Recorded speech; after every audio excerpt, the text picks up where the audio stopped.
Hello students, आज हम अपना टॉपिक स्टार्ट करेंगे। आज हमारा टॉपिक है applications of dimensional analysis. Last video में हम इसके बारे में डिस्कस कर चुके हैं। तो इसकी पहली एप्लीकेशन हम जो डिस्कस करेंगे वो है to check the correctness of physical equation. तो इसमें हम कोई भी फिजिकल इक्वेशन हम ले लेंगे या हम कोई भी फॉर्मूला ले लेंगे और उसकी हम करेक्टनेस चेक करेंगे कि ये डायमेंशनली करेक्ट होता है या नहीं। इसके लिए हमें पहले प्रिंसिपल ऑफ होमोजेनिटी पढ़ना पड़ेगा। प्रिंसिपल ऑफ होमोजेनिटी क्या होता है? इसके अकॉर्डिंग किसी भी फिजिकल इक्वेशन के एलएचएस में एलएचएस की जितनी डायमेंशन होगी वो आरएचएस की सारी डायमेंशन के इक्वल होगी। जैसे कि मैं एक फॉर्मूला यहां पर लिख रहा हूं, Newton's first equation B = U + AT। तो यहां पर B वेलोसिटी, फाइनल वेलोसिटी होती है, ठीक है। मतलब ये हमारी एलएचएस क्वांटिटी हो गई और ये हमारी सारी इधर आरएचएस क्वांटिटीज हो गई। तो एलएचएस क्वांटिटीज की सबकी डायमेंशन आरएचएस क्वांटिटीज की डायमेंशंस के इक्वल होती हैं। अब ये चाहे क्वांटिटीज मल्टीप्लाई में हो या ये क्या ऐड हो रही हैं, ठीक है, चाहे सब्ट्रैक्शन में हो। तो यहां पर अगर हम वेलोसिटी की डायमेंशन रखेंगे तो वेलोसिटी की डायमेंशन हो जाएगी LT-1 इक्वल्स टू, यहां पर ये इनिशियल वेलोसिटी है लेकिन है तो वेलोसिटी, तो इसकी डायमेंशन भी LT-1 प्लस A एक्सेलरेशन है, एक्सेलरेशन की डायमेंशन LT-2 और T टाइम है, टाइम की डायमेंशन T होती है। यहां से ये LT-1 हम ऐसे ही लिख देंगे प्लस ये देखो T-2 और T+1, इसमें T-2 में T+1 ऐड होगा तो T-1 हो जाएगा ये, और ये फिर से LT-1। तो यहां पर हमने देखा कि LHS में जो जिस क्वांटिटी की डायमेंशन आई है, मतलब जो वेलोसिटी की डायमेंशन थी वो RHS की हर एक क्वांटिटी के इक्वल है। यही physical principle of homogeneity of continuity है, ठीक है। तो यहां पर हमने देखा कि ये जो करेक्टनेस चेक हो गई है इस फॉर्मूले की या फिजिकल इक्वेशन की, यहां पर सारी की सारी डायमेंशंस LHS की RHS की सारी डायमेंशंस LHS के इक्वल निकल कर आई हैं। अगर हम इसके प्लेस पर हम दूसरा फॉर्मूला ले लें, S = UT + 1/2AT², ये न्यूटन की सेकंड इक्वेशन है। S यहां पर डिस्प्लेसमेंट होता है, डिस्प्लेसमेंट एक टाइप की लेंथ है तो इसकी डायमेंशन L होगी। U यहां पर इनिशियल वेलोसिटी है, इनिशियल वेलोसिटी की डायमेंशन हम जानते हैं LT-1 होती है। T यहां पर टाइम है, टाइम की डायमेंशन हम T लिख देंगे प्लस 1/2 एक कांस्टेंट क्वांटिटी है, इसकी कोई डायमेंशन नहीं होगी, इसको हम नेगलेक्ट कर सकते हैं। और A यहां पर एक्सेलरेशन है, एक्सेलरेशन की डायमेंशन LT-2 होती है और T यहां पर इस टाइम है, इसकी डायमेंशन T होती है, लेकिन यहां पर T का स्क्वायर है तो ये हो जाएगा T²। इस साइड L ऐसे ही लिख सकते हैं हम। अब यहां पर हम देखेंगे, यहां पर L है और ये T-1 और ये T है, ठीक है। T-1 में प्लस T ऐड होगा तो L हो जाएगा प्लस L, T-2 है यहां पर और T+2 है। जैसे यहां पर T-1 और T कैंसिल आउट हो गया, ऐसे ही T-2 और T² कैंसिल आउट होकर यहां पर बचेगा ओनली L। तो यहां पर भी हमने देखा कि ये फिजिकल रिलेशन हमारा डायमेंशनली करेक्ट है, क्योंकि सारी की सारी RHS की जो भी क्वांटिटीज की जो डायमेंशंस आई हैं वो LHS की सारी क्वांटिटीज के डायमेंशंस के इक्वल आई हैं। एक फॉर्मूला हम और ले लेते हैं, एनर्जी मास रिलेशन। ये हमारा आइंस्टीन्स एनर्जी मास रिलेशन होता है। यहां पर एनर्जी की डायमेंशन हम जानते हैं होती है mL²T-2। पता है ना कैसे है एनर्जी की डायमेंशन? एनर्जी और वर्क की डायमेंशन सेम होती है। अगर हम वर्क की डायमेंशन फाइंड करना चाहें तो वर्क इक्वल टू होता है फोर्स इनटू डिस्प्लेसमेंट। फोर्स की डायमेंशन हम जानते हैं mL/T-2 और डिस्प्लेसमेंट की डायमेंशन L, तो ये हो जाता है mL²T-2। तो देखो वर्क की डायमेंशन कितनी आई है, mL²T-2।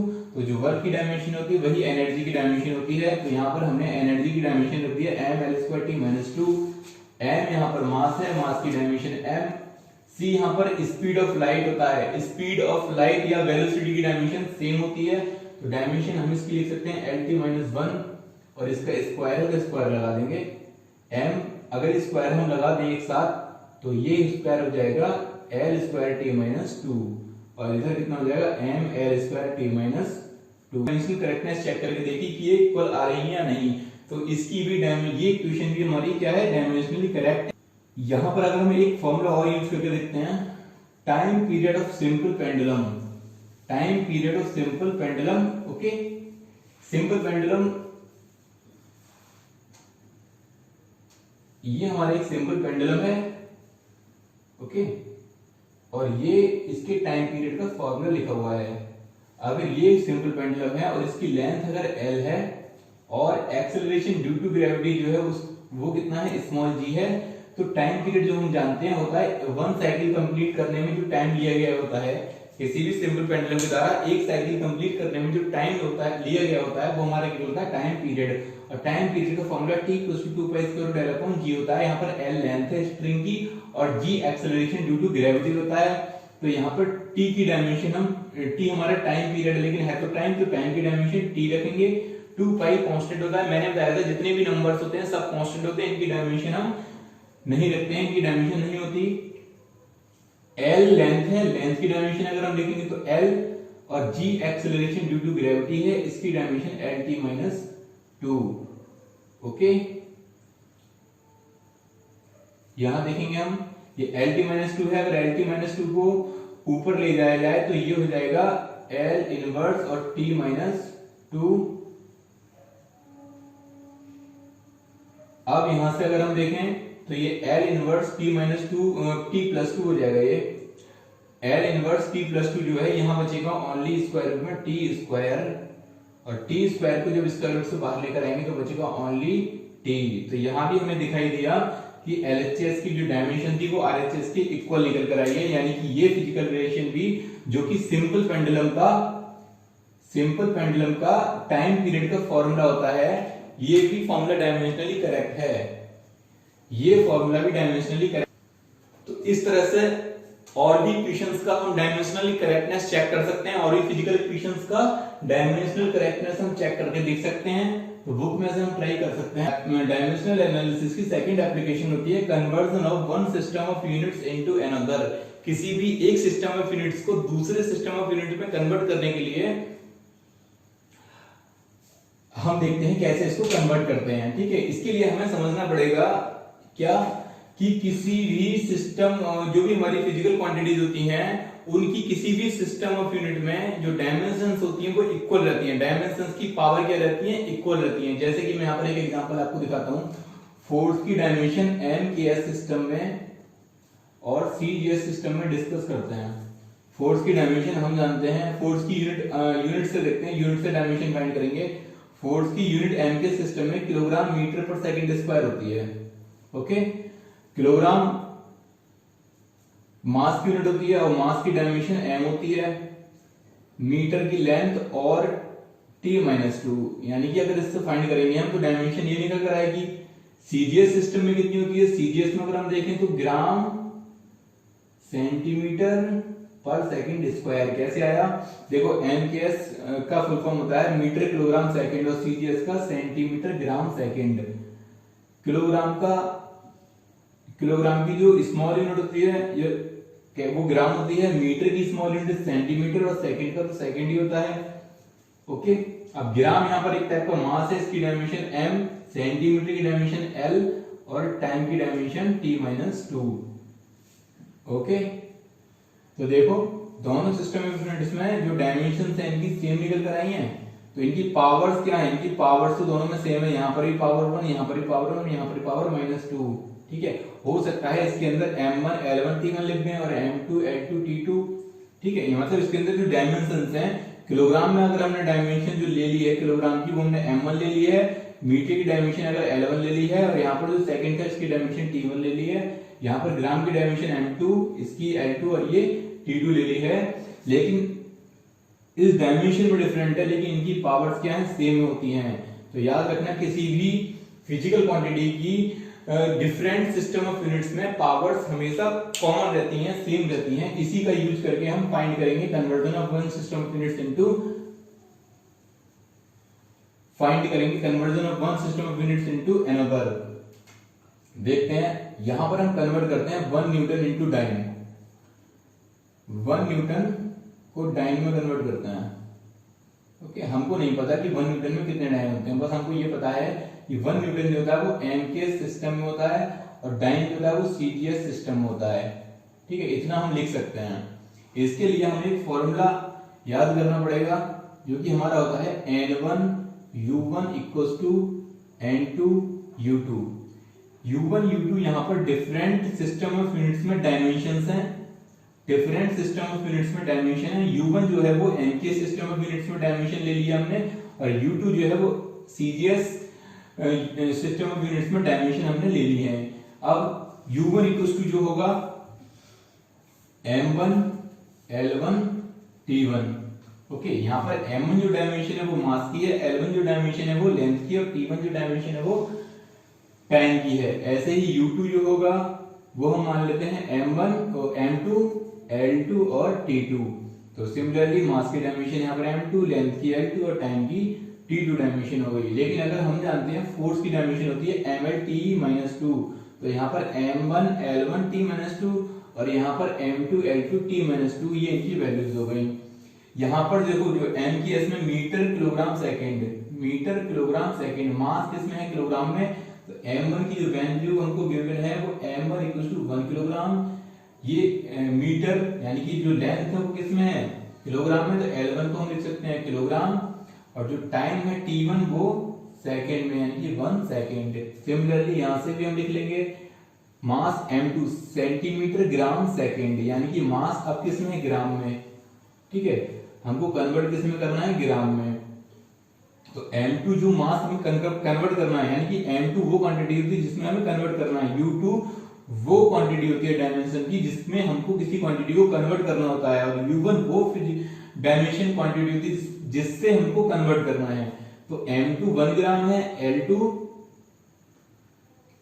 सेंटीमीटर यानी कि 1 सेंटीमीटर की इक्वल हो जाएगा, और T1 1 सेकेंड ही है। ओके, अब यहां पर हमको जो गिवन क्वांटिटी होती है वो N1 हमको गिवन क्वांटिटी होती है, और हमको फाइंड जो करना है वो N2 यानी कि जो नंबर दिया हुआ है, ओके मैग्नीट्यूड जो है, तो N1 हमको गिवन है 1, N2 हमको फाइंड करना है। इस फॉर्मूले को अगर हम यहाँ पर U1 और U2 की वैल्यू रखकर अगर लिखेंगे हम, तो ये हो जाएगा N1 M1 L1 T1 -2। Similarly यहां से N2 M2 L2 T2 -2। यहां से हमें N2 फाइंड करना होता है। मैंने बताया था N2 जो नंबर हमें फाइंड करना है, अगर ये निकालेंगे तो ये सारी क्वांटिटी इधर चली जाएंगी, तो ये हो जाएगा formula N1 M1 upon M2। क्योंकि देखो M1 और M2 की पावर सेम है तो ऊपर पावर 1 आ जाएगी, क्योंकि पावर 1 है इनकी। सिमिलरली अगर L1 अपॉन L2 लिखेंगे तो पावर L1 और L2 की पावर 1 है तो 1 लगा देंगे, लगाएं नहीं लगाएं कोई फर्क नहीं पड़ेगा, लेकिन लगा देते हैं समझने के लिए। ऐसे ही यहाँ से T2 इधर आएगा तो ये T1 अपॉन T2, और पावर इनकी -2 सेम है तो एक पावर लगा देंगे T2। ओके, इसके बाद हमें M1 L1 और T1 की वैल्यू हमें पुट करनी है, क्योंकि मैंने बताया था जिस सिस्टम ऑफ यूनिट्स को हमें कन्वर्ट करना होता है वो U1 क्वांटिटी होती है, और जिसमें कन्वर्ट करना होता है वो U2 क्वांटिटी होती है। तो यहाँ पर हमें N2 फाइंड करना है। N1 की वैल्यू हमने लिख रखी है 1, M1 कितना है 1 किलोग्राम, तो 1 किलोग्राम में 1 किलोग्राम को हमको कन्वर्ट करना है किसमें CGS में, क्योंकि M की S से हमको CGS में कन्वर्ट करना है। तो 1 किलोग्राम कितना हो जाएगा 1000 ग्राम। यहां पर M2 की वैल्यू में M एज रिटन कर देनी है जितनी होती है, तो 1 ग्राम, इसकी डायमेंशन 1। ऐसे ही यहां से L1 की डायमेंशन, L1 की वैल्यू कितनी है, L1 हमको दिया हुआ है 1 मीटर में आएगा ये, 1 मीटर। तो 1 मीटर में कितने सेंटीमीटर, 100 सेंटीमीटर अपॉन 1 सेंटीमीटर की power 1। Similarly time is second, तो 1 सेकेंड अपॉन, देखो टाइम यहाँ 1 सेकेंड और यहाँ पर 1 सेकेंड, तो 1 सेकेंड अपॉन 1 सेकेंड की पावर -2। यहाँ से अगर हम ये क्वांटिटी जो है बाहर ले लें तो ये हो जाएगा 1000, तो एज रिटन आ जाएगा। 1 यहाँ पर है, 1 की मल्टीप्लाई हुई 1000 से, तो ये कितना आ गया 1000 ही आ गया, यानी इसको हम 1000 लिख सकते हैं इंटू 100 ये आ गया, into gram centimetre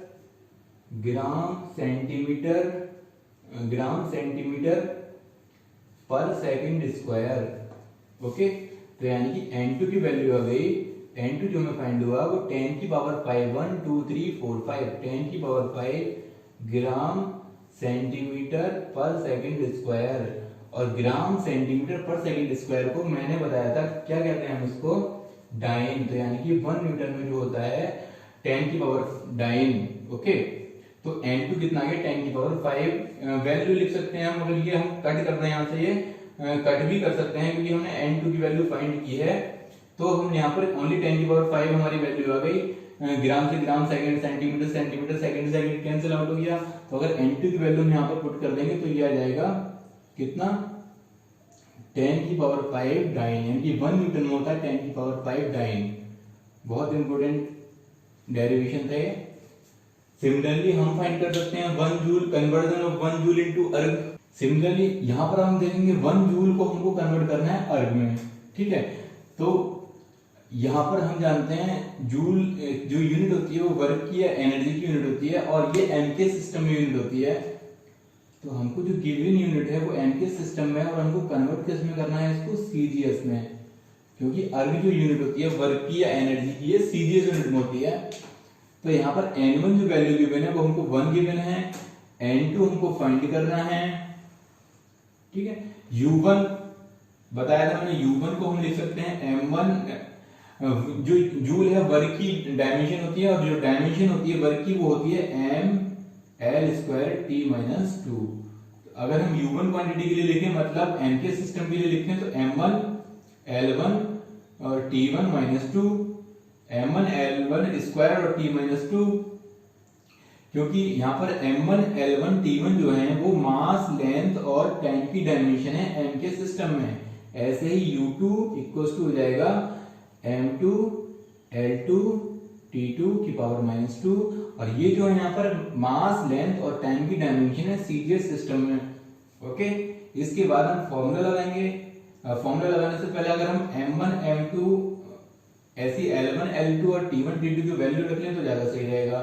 m1 equal to हम जानते हैं हमको गिवन है 1 किलोग्राम में, l1 जो गिवन है हमको मीटर में 1 मीटर, t1 जो गिवन है 1 सेकंड, और हमको कन्वर्ट किस में करना है, m2 हमको कन्वर्ट करना है 1 ग्राम, l2 जो कन्वर्ट करना है हमको 1 सेंटीमीटर, और t1 जो कन्वर्ट करना है हमको 1 सेकंड। तो अब हम फॉर्मूला लगाकर इसकी वैल्यू फाइंड करेंगे। n1 u1 इक्वल टू हम जानते हैं n2 u2 होता है, तो n1 ऐसे ही रहने दें, u1 की वैल्यू अगर हम रखेंगे तो m1 l1 square t minus 2 n2 m2 l2 square और t2 स्क्वायर माइनस 2। यहां से n2 की वैल्यू फाइंड करनी है। अभी बताया था मैंने कैसे, m1 अपॉन m2 की पावर 1, पावर जो गिवन है वो हम लगा देंगे। ऐसे ही l1 अपॉन l2 की पावर 2, t1 अपॉन t2 की पावर माइनस 2। अब हमको इनकी वैल्यू पुट कर देनी है। m1 की वैल्यू जो गिवन है हमको 1 किलोग्राम, तो 1 किलोग्राम में जो कन्वर्ट करना है हमको किलोग्राम को ग्राम में, m के से सीजीएस में, तो वैल्यू रख देंगे हैंड टू हैंड, किलोग्राम को ग्राम में अपॉन नीचे वाली क्वांटिटी को कन्वर्ट नहीं करते हैं, क्योंकि नीचे वाली क्वांटिटी में हमें कन्वर्ट करना होता है ऊपर वाली क्वांटिटी को, पावर 1। यहाँ पर L1 जो है, L1 की डायमेंशन L1 की मीटर में वैल्यू मीटर में है, इसको सेंटीमीटर में पुट करना है, तो 1 मीटर में 1000 सेंटीमीटर अपॉन 1 सेंटीमीटर की पावर 2, और यहाँ पर टाइम वो 1 सेकंड, और ये भी 1 सेकंड की पावर माइनस 2। यहाँ से हमने 1000 बाहर ले लिया, यहाँ से जो आएगा वो 100 का, देखो 100 है और सेंटीमीटर सेंटीमीटर कैंसिल आउट, ग्राम से ग्राम, सेकंड से सेकंड, यहाँ से 100 का स्क्वायर बाहर आएगा, तो 100 का स्क्वायर को हम 2 बार लिख सकते हैं, 100 इंटू 100, और क्या, और कुछ नहीं बचा यहाँ से, ये कितना हो गया 10 की पावर 7। ओके, तो n2 की वैल्यू कितनी है 10 टू द पावर 7, और इस 10 टू द पावर 7 की वैल्यू अगर हम यहाँ पर रख दें तो हमारा आ जाएगा 1 जूल, जो होता है कितने के इक्वल होता है 10 टू द पावर 7 अर्ग के। तो इस तरह से conversion of one system of units into another, ये इसकी एप्लीकेशन थी डायमेंशनल एनालिसिस की, जो कि हमने यहाँ पर सीखी।